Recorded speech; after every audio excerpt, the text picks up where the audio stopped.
السلام عليكم، ازيكم عاملين ايه؟ يا رب تكونوا بخير. هنبدأ بسم الله ونقدم النهاردة فكرة جديدة، يا رب تستفادوا منها ان شاء الله. هنجيب علب الدانت دي او اي علب زبادي متوفرة عندك. انا هختار كده علبتين، هلزق العلبتين كده في بعض بالشمع ويكون الشمع هادي معايا عشان ما يسيحش البلاستيك طبعا. هبدأ كده اقص الدوران ده، انا مش عايزة الحافة المربعة دي خالص، هقصها واسويها واخليها مدورة كده من فوق. طبعا بنستخدم اقل الخامات وابسط الخامات عشان نطلع فكرة جميلة بإذن الله.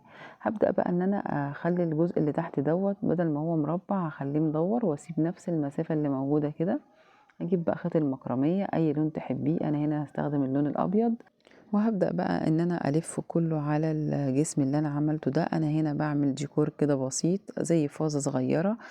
شكلها هيبقى حلو قوي، هتعجبكم. هلف الاول على الجزء اللي تحت، اغطي القاعده اللي باينه عندي دي، وبعد كده هبتدي ان انا اقطع وهلف بقى الجزء اللي فوق. طبعا بستخدم هنا الولاعه علشان خيط المكرميه بينسر كده، فانا لازما اخلي الحرف على طول يسيح عشان ما يفكش معايا.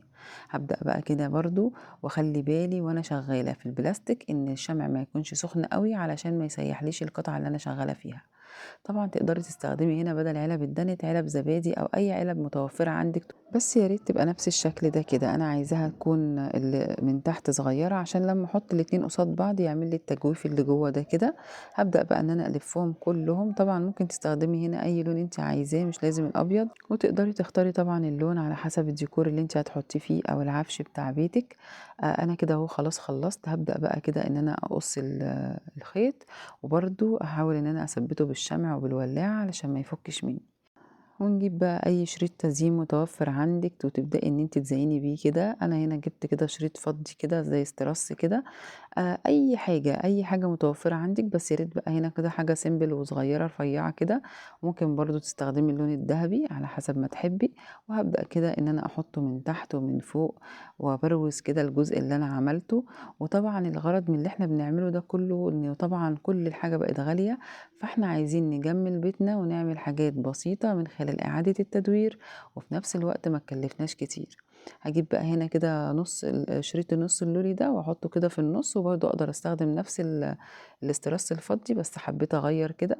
وبعدين بقى نجيب قطعة سفنجة ونبتدي ان احنا نثبتها هنا، ونجيب قطعة خضراء فوم او جوخ اي حاجة عشان انا هعمل كده زي فازة صغيرة. وابدأ بقى كده باستخدام بواقي اي زرع بلاستيك عندي، ابدأ ان انا اثبته كده زي ما انتم شايفين. طبعا التنسيق ده ليكي، حطي شوية زرع جنب بعضهم لحد ما تحسي ان ايه اكتملت معاكي واديتك كده الشكل اللي يراضيكي في الاخر.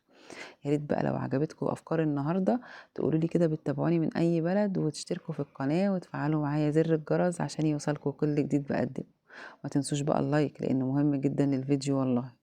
هبدأ كده برضو هنا ده زرع القماش، برضو جبت كده فرعين خضر، وتبدأي بقى تنسقي كده الزرع زي ما انت عايزة وعلى حسب الألوان اللي موجودة عندك. أنا هنا استخدمت اللون الأخضر بس حسيته كده منور مع الأبيض. تقدري تحطي ورد، تقدري تحطي أي حاجة على حسب الحاجة المتوفرة عندك. الفكرة بسيطة وسهلة ومخدتش مننا وقت ولا مجهود خالص، وديكور جمالي جميل هيعجبك جدا. يلا بينا بقى على الفكرة التانية.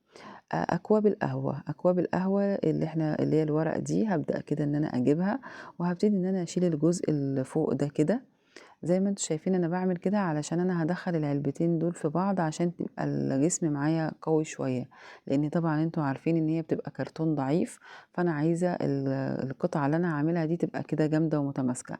هجيب بقى خيط الخيش او اي برضو خيط متوفر عندك، بس انا حابة اعمل هنا الفكرة بخيط الخيش لانه بصراحة بيدي شياكة جدا لأي ديكور تحطيه فيه. هبدأ كده ان انا عملته سواء ضفيرة او تستخدميه ابرة الكروشيه وتعملي غرزة السلسلة دي. اللي مش عارف يعمل غرزة السلسلة او مش بيعرف يشتغل كروشيه يضفره بايده. هبدأ بقى كده ان انا الزق والفه كده ادوار حوالين بعضها واغطي كل ال- الكوباية معايا. افكارنا النهاردة بسيطة وسهلة وان شاء الله تعجبك وتقدري تنفذيها ومش هتاخد وقت منك خالص. انا كده اهو خلصت كل الكوباية، لفيت عليها كل الخيط، وهبدأ بقى كده ان انا اقص الخيط واثبته بالشمع. وبعد كده بقى عارفين ان خيط الخيش بيبقى ليه شعر كده، فدايما بعد ما نخلص اي خطوة عاملينها بخيط الخيش نبتدي نحرق كده بالولاعة بيشيل لنا الشعر الرفيع اللي بيبقى طالع منه. هبدأ بقى كده اجيب عصيان الخشبية وهلزق كل عصايتين مع بعض.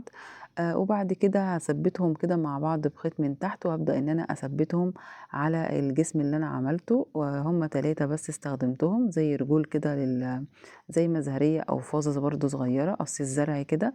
هابدأ كده بقى إن أنا أجيب هنا أي حاجة بقى أزيّن بيها الجزء اللي على الرجل ده، دي كده زي أنصاف لولي كده دهبي، جِبتها وحطيتها على ال3 رجول من فوق زي حديد كده، وهابدأ برضه إن أنا أجيب هنا قطعة من الجلد دي قاطعاها من شنطة قديمة عندي، برضه حطيت فيها على الطرفين كده برضه نُص اللولي الدهبي كده، ويبقى معايا برضه كده أبتدي برضه أجيب سفنجة اللي هاثبّت فيها الزرع اللي أنا هاحطه، وهنا برضه حطيت قطعة من الجوخ الأخضر تقدري تستبدليها بالفوم الأخضر، وهابدأ برضه إن أنا أجيب شوية زرع وأنسّقهم وأحطهم فيها، شايفين تحفة وشكلها بسيط وجميل. يا رب تكون عجبتكم أفكار النهارده، وانتظروني في فيديو جديد وأفكار كتير إن شاء الله. أترككم في رعاية الله وأمنه، والسلام عليكم ورحمة الله وبركاته.